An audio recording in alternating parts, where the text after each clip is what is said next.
What is up, everybody? Yes, it is week one of the NFL season. We are just a few short days away from the 49ers versus the Jets Monday Night Football. And that means Behind Enemy Lines is back, and I have a fantastic guest for y'all. Cannot wait to get this thing started. We're going to hit it all next.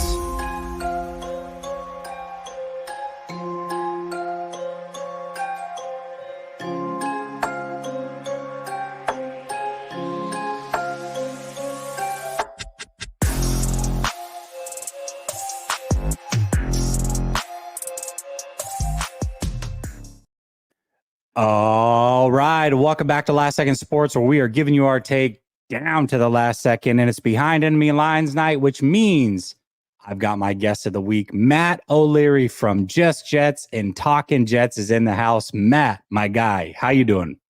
I'm doing good. Thank you so much for having me on. Very excited to chop it up with you, talk some Jets 49ers for this highly anticipated week one matchup.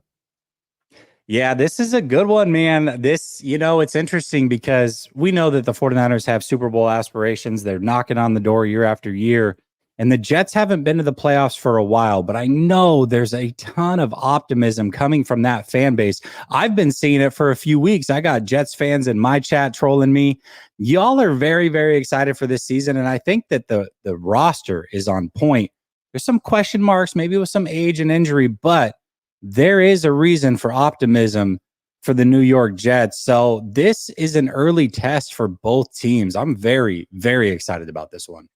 Yeah, you said it. I mean, look at the 49ers the last few years, deep playoff runs, came up just short a year ago, and very well coached team with Kyle Shanahan and Jets head coach Robert Saleh. Obviously, you're very familiar with and what he did over there. But yeah, I'm very excited for this one and for this season. As you pointed out, the Jets playoff drought, 13 straight years, no playoffs, longest active streak in all the four major sports. It's been a long time for Jets fans. So I apologize for the Jets fans in the chat. It's been a really long time. We're really excited and really don't know what to do with ourselves in a way. Yeah. I don't know what to do with my hands. I'm so excited. All right, brother. Listen, I know Jets fans are really, really excited, but I've heard some mixed reviews coming out of training camp, and it just depends on who's covering this team. I do feel like Aaron Rodgers has put himself in a position where he's so polarizing, and I think people write articles about him just to hate and act as if he's not a leader, and I don't know if that's the case or not. So I want to hear from you. What is the off-season vibe coming from the Jets and the beat writers and everybody in the building? What is the feeling coming out of that place? Yeah, it's very, very positive. And really the only negatives, as you said, it really seems to come from the national media trying to spin a story with Aaron Rodgers. And I think a lot of that stems from his opinion on things off the field. And a lot of people don't like him for that. But he has ever since coming to the New York Jets, I can't speak for his final years in Green Bay, but he has been a leader with the Jets. The team voted him the most inspiring player last year when he was trying to make the comeback. It's not like that was just, anointed by the Jets organization. Like, his teammates are very well respected. I think the mini camp got blown way out of proportion from the national media. But the team loves him. And he's looked really good in training camp coming back off the Achilles, which I know a lot of Jet fans, myself included, going to be kind of holding our breath here in week one and just to make sure he gets through a game. And there's definitely some question marks with the injury concern at his age, but if he's anything close to what we saw in training camp, Jet fans are excited for all the right reasons. So positive signs out of camp from Rodgers and this team. What about the Hassan Reddick situation? Is that put a damper on things at all? That is the most bizarre situation I may have ever seen. Trading for a player that's looking for a contract, but when he came to the Jets, I've heard that he was fine, kind of being on a prove-it deal, and then he wasn't fine. What the heck is going on there? Yeah, that's really the only black cloud in a way, if you like. That even might be a little bit dramatic, black cloud, but because the vibes are still high even without Hassan Reddick. But that feels like the last missing thing for Jet fans to have a full sigh of relief. Like, okay, it's going to be, we're going to be in a good spot here. But very strange. As you mentioned, they do the Hassan Reddick trade with no contract in place. Instead, it seems like both sides are comfortable with it playing out on that final year. Something has changed going back to OTAs and minicamp. Hassan Reddick didn't report then, and he still hasn't reported. I think, honestly, there's some blame to go for both sides here.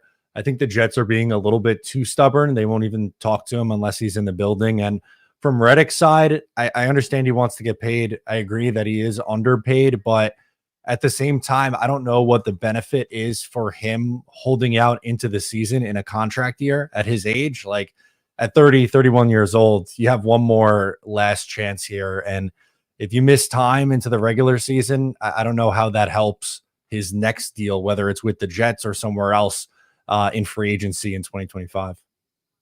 Well, I'll tell you the vibe coming out of the 49ers offseason. You would think, listen, this is a team that's primed to go to a Super Bowl. It's the final year of this group being together. They're chasing something special.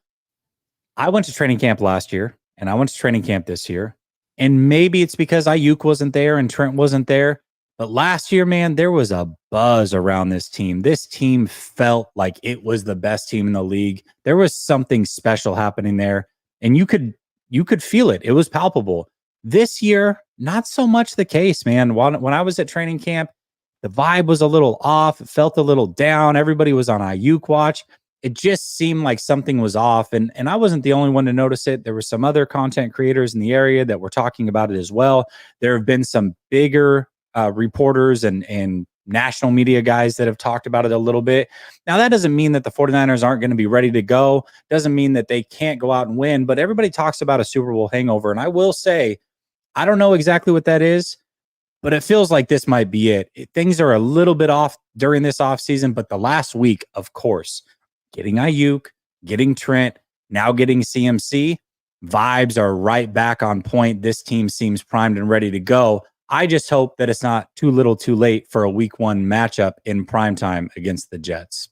Yeah. So from the Jets perspective on that, while we were dealing with the Hassan Reddick holdout and following along with that, the silver lining it was, well, the 49ers might be without Trent Williams, who I think is without a doubt the best left tackle in the sport, and without Ayuk, who's their unquestioned number one receiver. So that would be a really big deal. And then the Ayuk domino falls, and then Trent Williams comes back. And, for me with Williams in particular, like he's a veteran. If the game was tonight, I think he'd be able to show up and just play. Like he's been in the system for 5 years. I think he's going to have that strong impact right away out of the gate. So, from the Jets side of it, like I'm not looking at them reporting late as, oh, this is somehow going to be spun into an advantage because they're rusty. Like I don't think that's going to be the case. I think they're going to be the guys that we know that they have been so far in their career. Yeah, I'm curious to see how that plays out because, last year we know Bosa's in phenomenal shape at all times, but it was around this time that he signed with the team and came back, and he admitted, I was a little off. I know I was in great shape, but not playing football. It took me about 5 weeks to get up to speed. I just hope that's not the case with Ayuk, Trent, and, CMC was a part of that as well. He missed most of training camp and preseason. He hasn't been there for a while with a calf injury. He is back now, but that's 3 big-time players that really have put together no practice or game prep. So I'm curious to see how it plays out ultimately.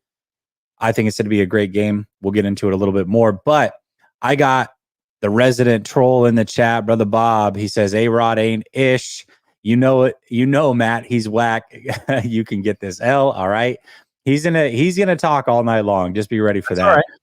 All right. Dave says, Brother Bob firing it up. Jets are weak. Trade Kyle. He's not a big Kyle Shanahan fan. And then Brother Bob says the only thing that's off is the Jets fan touching a Super Bowl. All right. Okay. It has been a while since they made the playoffs. That is a fact. Okay, Matt, I do have a question for you about some of the maybe unsung heroes of this team or guys that fly under the radar a little bit. It's fun for me to learn about rosters because what happens is everybody knows the big time players. Everybody understands who Aaron Rodgers is and Sauce Gardner and Quinnen Williams and all the big time guys, right? But there's always other players that make a difference in a game and make a difference in a season. So give me a player or two that Jets fans are excited about that maybe the rest of the league hasn't quite heard of yet or doesn't know how good this player is. Yeah, so I'll give you one on each side of the ball here on the offense and defense. So offensively, you just mentioned like obviously Aaron Rodgers and Garrett Wilson and Breece Hall. They get a lot of the recognition and deservedly so, with especially the young guys with how well they performed early in their first 2 years. But someone who I think is going to have a bigger year than what we've seen the last couple for the Jets is the tight end, Tyler Conklin. I don't think he's someone that gets talked about a lot, but if you look at his numbers, I think he's actually produced, okay, considering the situation that he's dealt with. He's been top half of the league in both receptions and receiving yards for tight ends the last 2 years, and that's dealing with Zach Wilson, Trevor Siemian, Mike White, Joe Flacco. The list goes on and on and on. And I think we've seen a lot in Aaron Rodgers' career that he does like to feature the tight end. And we saw a year, not all that long ago, Robert Tonyan had 10 receiving touchdowns. I don't know if it gets that high for Tyler Conklin, but it wouldn't surprise me at all if he ends up top 3 in receptions for the Jets this year behind just Garrett Wilson and Breece Hall. Those two will be featured the most, but I think Conklin's going to be a sneaky safety blanket offensively there. And then defensively, I'll give you a name as well, someone who doesn't get maybe as much credit, but he was just in the news yesterday, Michael Carter II. He got a new contract from the New York Jets, made the highest paid slot corner in the sport. When anyone mentions the Jets cornerback room, it seems like it's, DJ Reed and Sauce Gardner, and they mentioned the cornerback duo, and those two guys, they're great. They're one of the best corner duos in the game, but I think it's unfair to leave out Michael Carter because I view him as one of the 3 best slot corners in the sport, if not after last year, maybe the best slot corner in the NFL. So I think he has to be included in that conversation. And when you just get, some of the bigger names and the linebackers in there as well, he kind of ends up being a forgotten guy. But, slot corner in today's league is such an important and valuable position. And I think he deserves the recognition too.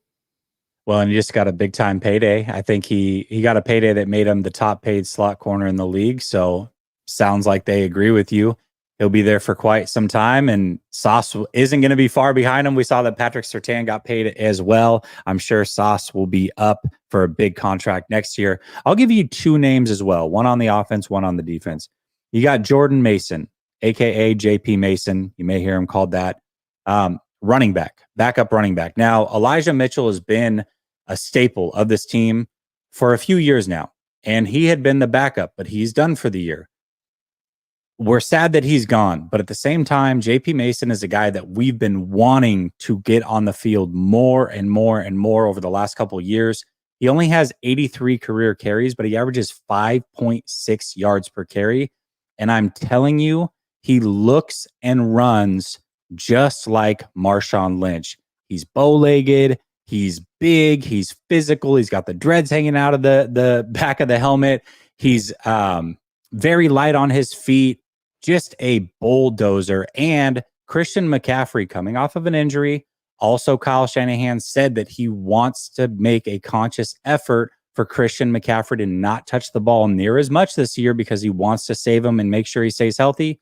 JP Mason, I think, can be a big factor not only in this game, but this season as well. And the reason he wasn't on the field a lot the last couple of years is because he wasn't a great blocker and he didn't understand his assignments as far as a receiver. He worked a ton on both of those this offseason. They absolutely showed in the preseason and during training camp. I think he can be a difference maker in this game and in the season. And then the other one on defense, look, a lot of great players on this defense, but I think a player that might be going under the radar a little bit for the San Francisco 49ers, Jair Brown, second-year safety. He filled in late for Talanoa Hufanga. He's going to be starting this year. He is an absolute stud. He can play single high. He can play in the box. Really instinctual player, good hitter, very, very good player. I think he will have an impact on this game and in this season as well. So those are my two under the radar San Francisco 49ers. I love it. Yeah, I think the running back is an interesting call out, especially because you mentioned McCaffrey coming off the injury. And I'm curious how much he's utilized in this game. And sounds like he complements the skill set that McCaffrey has. Similar, just to make the comparison on the Jet side, they just drafted Braylon Allen this year out of Wisconsin, who's a little bit of a bigger back and a bruising force. So going from that guy who's, has a little bit more top end speed and is a receiving back to that bruiser, I think is, something that maybe the Jets are copycatting from the 49ers play. Absolutely. Dave says, Jets whole team is off, BB. What are you talking about? And then Brother Bob comes in and says, oh, Lord, he's praising a mid tight end. Kittle will smash. Go ahead. Yeah, go ahead. Yeah, mid is a little harsh. Look, I'm not saying that he's George Kittle. George Kittle's and Travis Kelce been the two best tight ends in a while, but I'm just saying he's not as bad as some may think. That's all. Well, I also want to say, listen, if you're going to get some things from the fan base here, it's your platform too. Feel free to rebuttal any of these. Absolutely. Dave says, what else is he going to praise? Sauce, A-Rod. They got a good team, man. They got a lot of good players. I think my biggest concern, if I was a Jets fan, is I think the Jets are relying on a lot of aging players that are coming off of injury. And maybe it works out really well, but it's that would be a little worrisome for me if I was a Jets fan relying on some of the aged players that are coming off those injuries. But we'll see how it plays out. That's a fair concern. The only thing, like last year in particular, especially on the offensive line, they didn't really have the depth after that. Like they were relying on Dwayne Brown to play left tackle. Yes. He was horrible, and then he gets hurt. Tyron Smith, who you bring in, went on the field, we know is very, very good, but he misses time every year. They used the first round pick in Olu fashion. So I think they're better prepared this year than they were a year ago. If some of those guys, as you mentioned, who are older do get banged up at some point. I do like Fashanu a lot. I think he's going to be a really good player in this league. And I think him playing a few games may not be the worst thing in the world for his development. So Blake says, I would talk ish about the Jets, but their play does it for me. Here's $5 for a Niner hat. All right. I'm going to get to these other ones here in a minute. We got a show to run. Okay. Give me a player on the Jets that has the most to prove, and how do you think that will impact the way that he plays this upcoming Monday? Yeah, I mean, I know this is going to be a very chalk answer, but I don't know how you don't go Aaron Rodgers here, just because, coming off the injury, and we really haven't seen him as a member of the Jets. Like, Jet fans have been so excited about this guy since March of 2023. And all we have so far is 4 plays of him. So there's going to be a lot of eyeballs on him in this game. And obviously want to get through more than just the 4 plays, but also show that you could still play at a high level. The Jets believe that he can. I think they've done a good job surrounding him with talent and a better offensive line. So it's really up to him at this point to prove that he is still the guy. And, there's a lot of pressure on him. And I know he hasn't played well against the 49ers in the playoffs. In the regular season, he's fared a little bit better. So we'll see, but very tough test out of the gate. And probably on paper, at least, I would say this is Jets' toughest game on the schedule. Yeah, I think Aaron Rodgers is a totally fair answer. I remember last year, I was so excited for that game against the Buffalo Bills, and I was traveling, and I had just gotten off the plane, getting ready to go home, and all of a sudden the tweets start flying. Aaron Rodgers out of the game, and immediately it was a torn Achilles. It was pretty obvious, and it was I don't really root for other teams. Obviously, I'm a 49er fan, but I do root for fan bases. I got to admit, fan bases like Cleveland Browns fan base. There's some other one, Detroit Lions. Jets are kind of in there until now. They've been on me a little bit the last couple of weeks, but Jets fan base was a fan base last year I was certainly rooting for. It's like, man, give these guys something good. They need something. And then Aaron Rodgers goes down right away, and Zach Wilson had to come in. I think Aaron Rodgers, I don't know if he'll be as good as what he once was, but one thing we do know about Aaron Rodgers is he's not going to turn the ball over very much at all throughout the course of the season.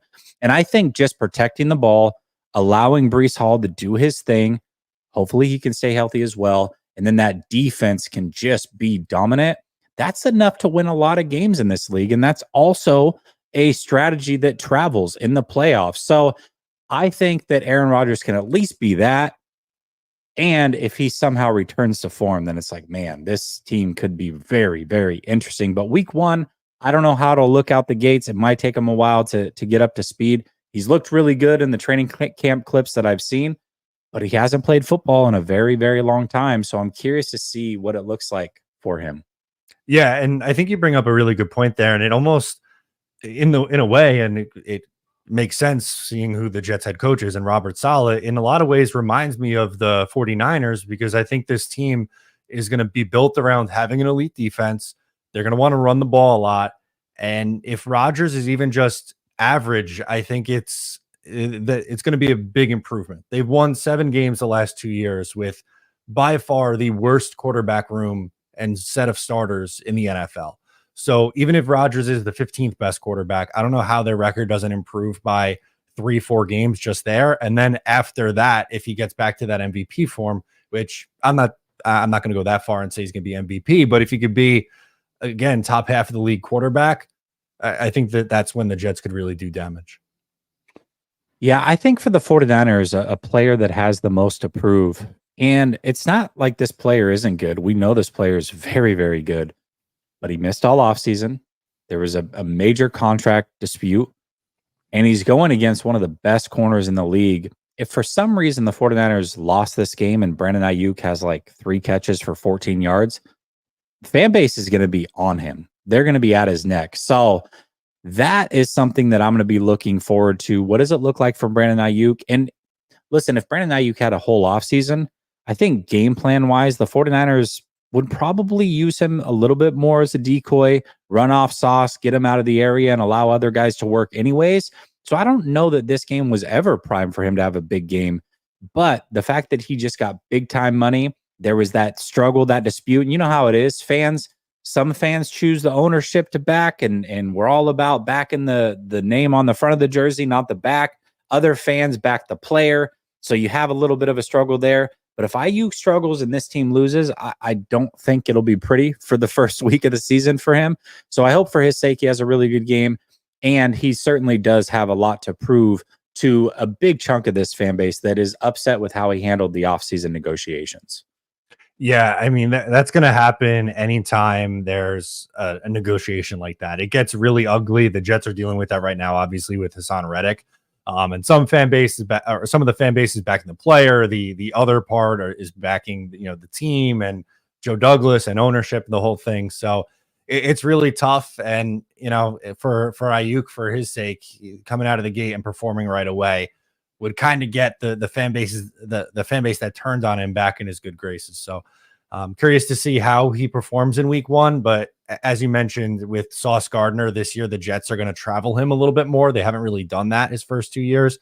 So my assumption is Sauce is going to be on Ayuk a lot. So we'll see how much he's utilized in the passing attack for the 49ers. Absolutely. We got Brother Bob coming back, and he says Dave's best thing the Jets have is the corny Jets chant. It's good. I like the chant. I like the chant. Dave says, and even that's awful, but I can't give him a lot. There's actually some good questions here from Dazza. He has a couple of them. He says, Sure. What's happening with Hassan Reddick this year, and how long will he hold out for? Yeah, tough, man. I don't know when the end. It could happen 5 minutes from now. It could happen 5 weeks from now. It's just been really quiet on that front. If I had to give a guess, I don't think he's playing in this game at this point. I think we'd have had to report already. Maybe after week 1, at some point, he comes back in. Chris Jones last year with the Chiefs missed the first game of the year and then reported and ended up, playing a really good season, and they would go on and win the Super Bowl. But I'm not going to lie to you. It is something that is a concern. I just don't see from his perspective how it makes sense to hold out a full season, because then you just end up right back where you started because you don't accrue that season, and he would still be on that same contract and with the Jets again. So I don't know how that benefits him. Yeah, as soon as I read the question, that was the first thing I thought of was Chris Jones last year. I'm like, I bet you if it happens, it's going to happen after week 1. Like they'll have the holdout. then they'll come together. They'll figure it out. To me, I don't know what the salary cap looks like for the Jets, but when you have a player that's in a situation like this, I think the best middle ground is, hey, let's just up your guaranteed money, give you more money this year, and then allow you to be a free agent next year. And I'm sure that's been discussed. I don't know what the number is that the Jets can actually allow, but I just feel like that's a really good, let's meet in the middle. You're still 29 years old. You can go out and have a hell of a season yet again for another team. Then you can go get yourself a big time 3-year deal somewhere else, and we'll pay you more money this year. I feel like that should be the answer to the question. Like I said, these guys are professionals. I'm sure they've talked about it, but it just seems so easy to me. Like, why not that? Yeah, you're asking all the right questions. That's something that I've said for a while. I would go as far, I would tack on an additional year and add on in 2025, but anything after that, I don't really want to get involved with, because that's when guys like Sauce Gardner and Breece Hall, Garrett Wilson, like they're all going to have to get new contracts. But if they were to redo the money for this year and then maybe tack on in another year, I think that fits well with the Aaron Rodgers window that the Jets are working with. But in a perfect world, as you said, just, up the guarantee money for this year. They can do it. They restructured some deals yesterday as well before we got the news on the Michael Carter contract. So I really don't know what the holdup is. I would think it would be something that is that simple, but unfortunately, it doesn't seem to be the case. Absolutely. Charles says, just became a YouTube member. Appreciate you.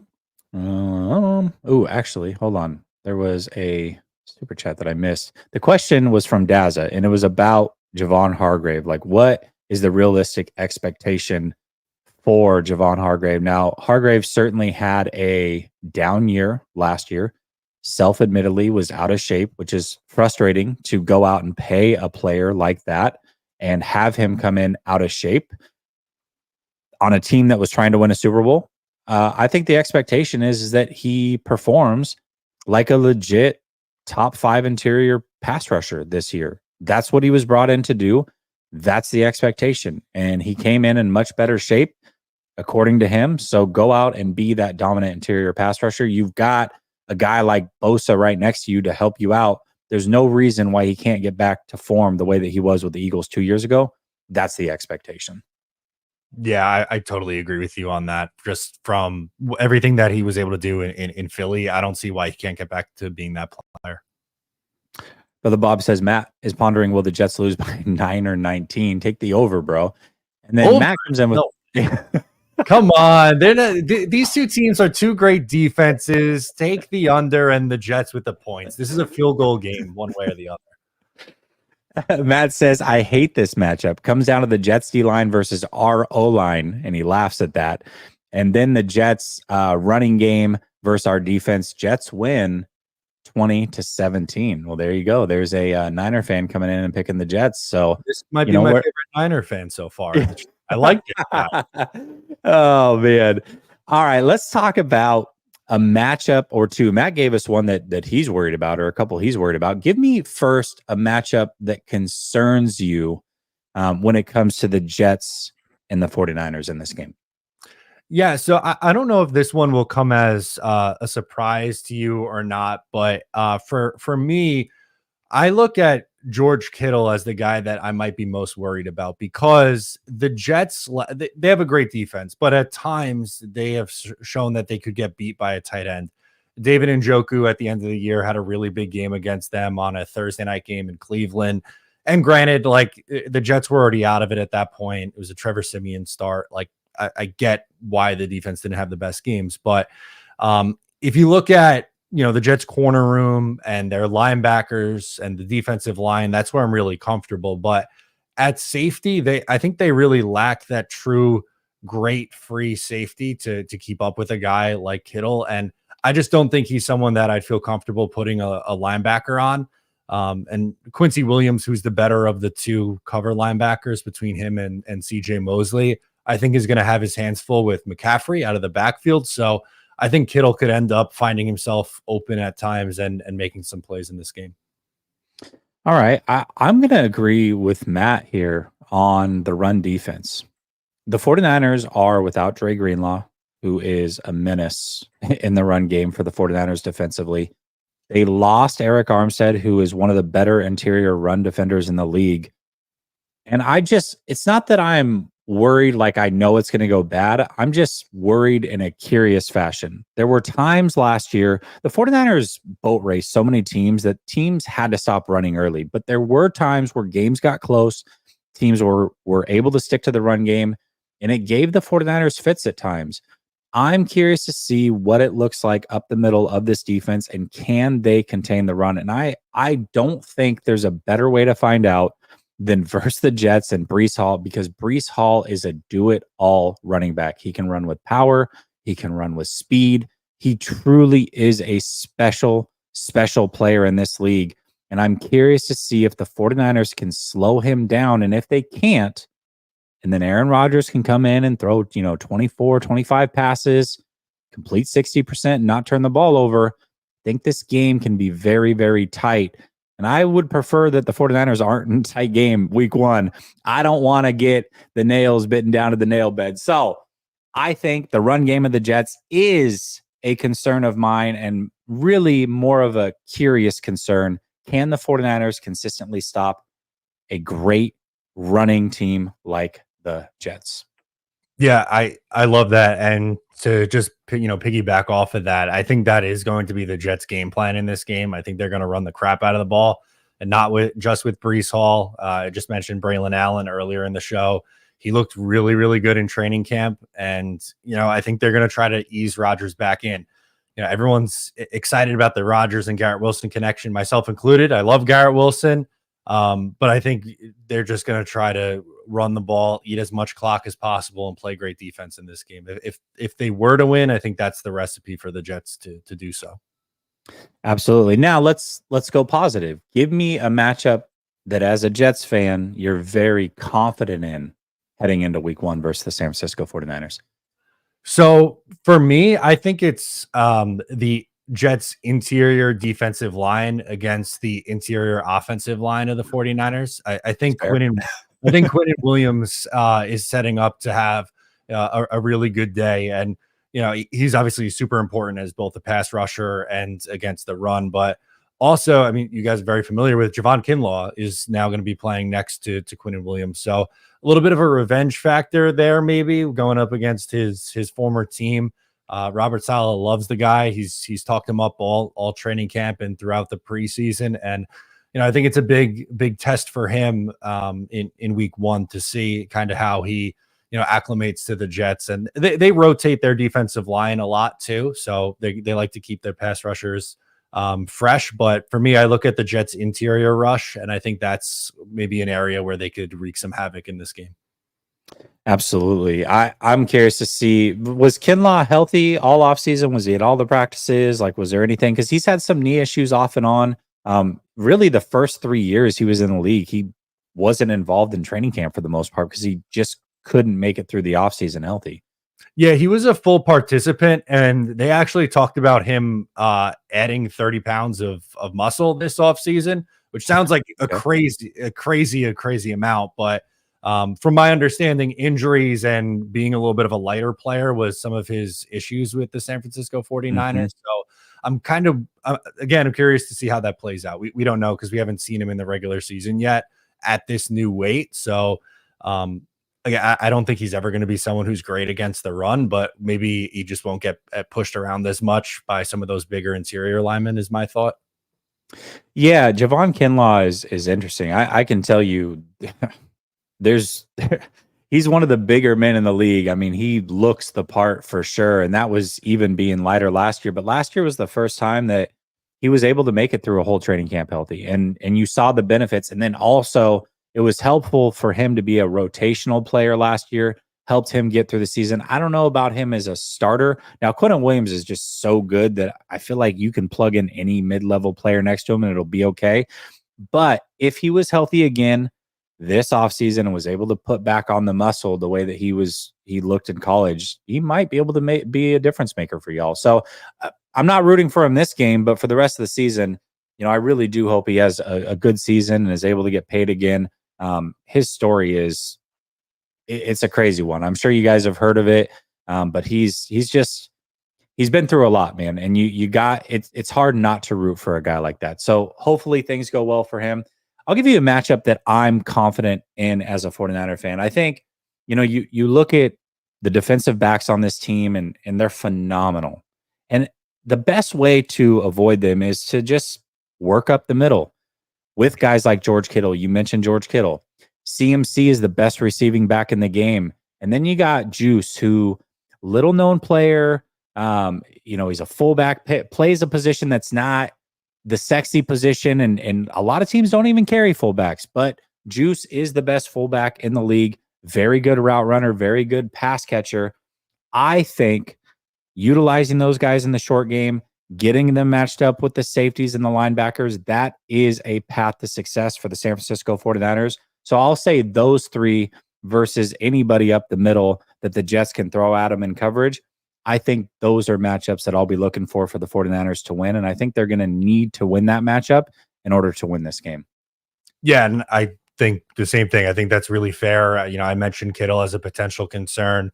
McCaffrey is so good out of the backfield. And in years gone by, I would say previous to last year, the Jets really, really struggled with backs. They got better at it last year because Quincy Williams really emerged as someone who was pretty much their go-to guy to cover out of the backfield. But McCaffrey's the best at coming out of the backfield. We're, as Jet fans, hoping that Breece Hall can maybe take that step and get close to that same level as a pass catcher out of the backfield this year. But yeah, those are two key things that I think are going to be big. And especially too, if the Jets defense is, the front four is trying to get home and maybe winning on the interior, I think Purdy's going to try to get the ball out quick. So underneath crossing patterns, things like that, I wouldn't be surprised to see at all from San Fran.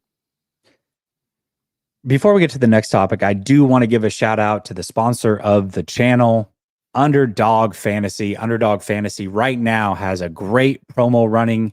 Use promo code LSS to sign up. Link is in the description. It's pinned to the top of the chat as well. If you use my promo code, you'll get one free pick. That pick this week is Travis Kelce to get 1 receiving yard. You add him to any of your over-unders, and it's an automatic win. And right now, they are matching 50% deposit match up to $1,000. Showing our sponsor love is showing the channel love. Appreciate you, Underdog, for being a sponsor. All right, Matt, let's get into some bold predictions. So I don't want just any bold prediction. I want a bold prediction that is going to make my chat be like, no way he actually thinks that's going to happen. What is something that you think can happen in this game that's bold that will surprise Niner fans? Ooh, would Breece Hall having more yards from scrimmage than Christian McCaffrey be enough to get the chat riled up, you think? I think it might. Might. Okay, I don't know if that's bold enough, but I'll say that because as I mentioned, I think the Jets are going to really rely on the ground game in this one, and Rodgers getting the ball out quickly. As I mentioned too, I think Kittle's going to be really the main focus point, but Jets defense I think comes out strong. I think Breece Hall has over 100. We'll go 125, 150 all-purpose yards in this game, and ends up leading the way. And McCaffrey has, I'll go just under 100, just under 100. Okay. I was going to go with the passing game, and I was going to say that Brock Purdy will thoroughly outplay Aaron Rodgers in this game. Right. Now obviously we know Aaron Rodgers is coming off the injury, but I think fans across the league just look at the names and say, oh, it's Aaron Rodgers, man. This is multiple time MVP, Super Bowl winner, and fantastic player in his prime. I don't know how close he is to that anymore, but Brock Purdy's on the come up, man. And right now, I give Aaron Rodgers the benefit of the doubt in my quarterback rankings. I think I have him around 8 or so, and I have Brock Purdy around 10, just because you have to give a multiple time MVP the benefit of the doubt until he proves he just doesn't have it anymore. However, I think in this game, we talked about some of the matchups that favor the San Francisco 49ers in the passing game, the way they like to play football, and how that counteracts what the Jets are good at and possibly weak at defense. I think it sets up for Brock Purdy to have a damn good game, very efficient, maybe a couple touchdowns, Nothing special, not like a 400-yard game, 3 touchdowns, anything crazy. But I think in this game, if he could throw for like 230 and 2 touchdowns, that would be a thoroughly good game from him. And I think Aaron Rodgers might struggle statistically a little bit. I don't know that he'll turn the ball over, but I could see a game where he throws for like 180, no touchdowns, and clearly, 230, 2 touchdowns is thoroughly outplaying. So I'll go with Brock Purdy to look like the clear better quarterback on Monday Night Football.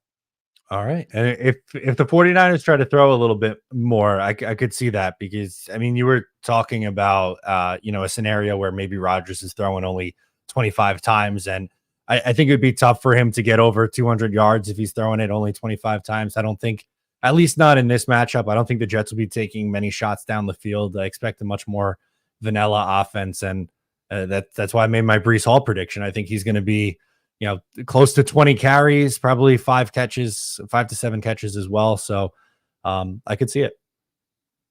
All right, let's get to these super chats real quick. Dave Barclay says, you will hear Kittle over the middle many times. I hope so. I got him super late in fantasy, and I'm obviously a 49er fan, but I want to win in fantasy leagues as well. So yeah, give me George Kittle for a great game. I'll take it. Matt says, okay, quick question for everybody, including the chat.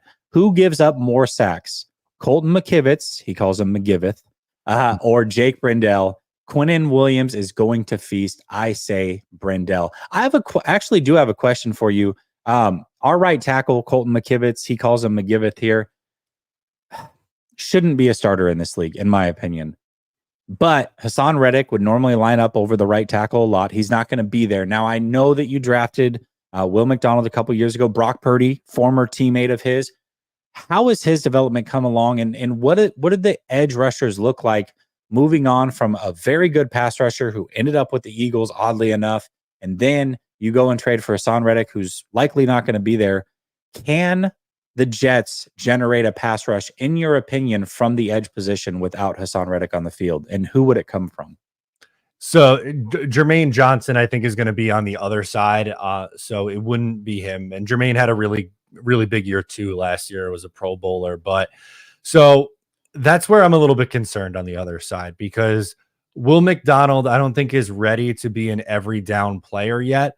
But last year, he only played, I think it was 19% of snaps. It was a really low number, but his pass rushing stats were very good.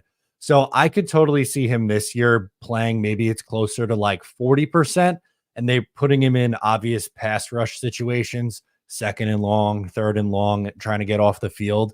So I would think McDonald would get those reps in this game, but on early downs, it's going to be Michael Clemens, who is his strength is against the run. He gives you virtually nothing as a pass rusher. The Jets also lost John Franklin Myers this offseason, which I think is an underrated loss that not a lot of people are talking about. He was very good against the run and an underrated pass rusher, but that's a spot that's a little bit of a concern. The opposite starter at edge, opposite of Jermaine Johnson. We're comfortable there, but Clemens on early downs isn't going to give you much as a pass rusher, and McDonald is just unproven. The talent is there, but we haven't really seen it on a consistent level yet. That's all. Well, it'll be weakness versus weakness, because I'm telling you, Colton McKivitz is a bottom 5 starting right tackle in the league. So maybe Jets fans can come out of this feeling very excited about Will McDonald and his production in this game. I think that there's a path to that potentially happening. So I'm curious to see how that matchup plays out on 3rd downs. Dave Barclay says, Matt, I think Brendel is the worst in the league. Yeah, I will say this, center position, really everything outside of Trent Williams is in major flux. We're very excited about Dominic Pooney, the now starting right guard, because of some injuries that they've had, but he's a rookie. This is his first time going against real first string competition for a full game. He was fantastic in the preseason, fantastic in training camp, but this is real now. So not that we're worried about it, but we want to see him be good before we can crown him as good. But I will say, our left guard, Aaron Banks, really took a step back last year, and it seems like in training camp he continued to regress. Center position is not something we're excited about. Right tackle is not something we're excited about. That is the one weakness. You can't be great at everything, and the 49ers are good at almost everything, but But that one position group, man, the offensive line outside of Trent Williams is a disaster. So I'm curious to see how it plays out. Matt says 49ers win if 2021 Debo shows up and Mason gets some legit carries. Love BA, but missing the whole offseason worries me. But if BA shows out there, better be no more BA bashing from the fan base. Yeah, it was really back and forth. This question I think is a good one. Kenny says, Jesse and Mike, what's one player off of each team you would love to have to make your teams better? So if you had to take one player from the 49ers, who would it be and why? Oh, that is a really, really good one. I think I'd want to go with Ayuk because I think the Jets, you can make a case that they lack that like one more stud wide receiver. Garrett Wilson's awesome, but Mike Williams is coming off an ACL injury. There's some concerns with him, how productive he'll be early on. And then after that, there's a lot of question marks. Alan Lazard was really, really bad last year, fell off a lot from his time in Green Bay. And then there's some young guys, Xavier Gibson, who was an undrafted free agent from a year ago that showed some flashes, but again, we don't really know his ceiling. And they drafted Malachi Corley, who often gets compared to Debo Samuel. I hope he can get to what prime Debo looked like, early on in his career.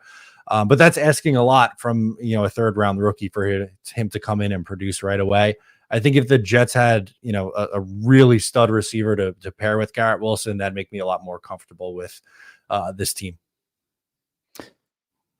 That's a good one. I did not expect you to go there. I thought you would have said like Bosa or Warner or something like that. Okay, the Jets, first of all, pairing Breece Hall with Christian McCaffrey would be a lot of fun. I'm not going to lie about that. That's intriguing. Hassan Reddick, I technically he's a Jet. I know he hasn't played, but opposite of Bosa would be fantastic. Obviously, we know Sauce would be incredible, but the 49ers secondary is really taking a major step forward this offseason. I think that's the strength of this defense going into the early part of the season. The answer is Quinnen Williams. I mean, you get in Quinnen Williams, who's going to guarantee that you don't have issues stopping the run up the middle. And then it frees up Hargrave to go just be a pure pass rusher next to Bosa. It's just, that would be the guy that I would have to take. And oh my God, I would love to have Quinnen Williams on this team. I really would. Fantastic player. Yeah, he's been unbelievable, man. I think he's right up there with Dexter Lawrence as, two of the best interior guys in the league. Yeah.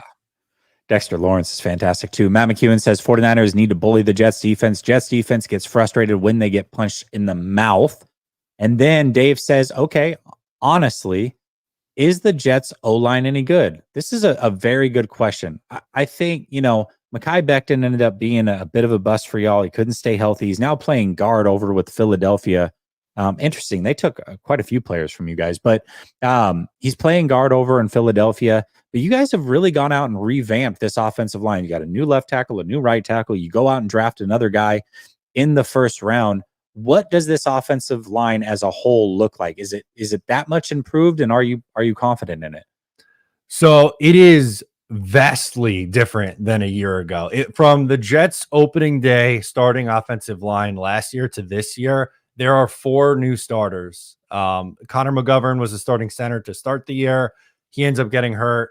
Rookie Joe Tippmann comes in. The only returning guy is Elijah Vera-Tucker. So for me, I think the biggest thing is the 2 tackles going from Mekhi Becton, who just was not healthy, and Dwayne Brown to Tyron Smith, even at his age and with the injuries, and Morgan Moses is such a big upgrade. But we mentioned it earlier, the addition of Olu Fashanu in the first round to be the contingency plan for if and when any one of those 2 guys get hurt. You can plug in someone who went 11th overall. A lot of people thought was the best pure pass blocking tackle in this draft class.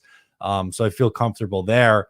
And then, I mean, Laken Tomlinson very well. He was the Jets starting left guard for them previous 2 years. He was awful. He was nothing like the San Francisco 49ers version. I was very envious of what he was at the end of his 49ers career and what he was for the Jets. He was horrible.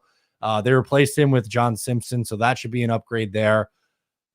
There's the Jets were a bottom 5 offensive line in the league. I don't think they're going to be a bottom 5 offensive line again. I think their ceiling is high, but even their floor, I think, is somewhere around, we'll just say, even a middle of the pack offensive line, which is a big, big upgrade from where they were a year ago. Yeah, most certainly. I think that was it was clear they put a lot of effort into improving it. We'll see how it actually plays out, but I would expect for them to be much, much better. Cryptic says last season Purdy struggled against good defenses, the Browns, Ravens, etc., looking like perfect weather. Can this also be a come up game for him to improve? Yeah, I think so. I mean, it's such a small sample size with Brock Purdy overall. And so I think every little bit of data that you can get is important.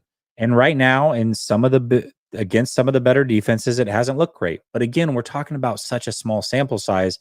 There's another small sample size that says he's not great in rainy weather, but we don't know that either of those are actually true. You know, missing Trent Williams didn't help in some of those games. And so, yes, I think playing against a good Jets defense, even if the weather's good, even if it's at home, I think if he plays well, it can be a real confidence booster. And it just gives us one more piece of data to figure out who is Brock Purdy really, especially as we're trying to figure out, is he worth giving $60 million to? So, yes, certainly, if Brock Purdy plays well, that would be great.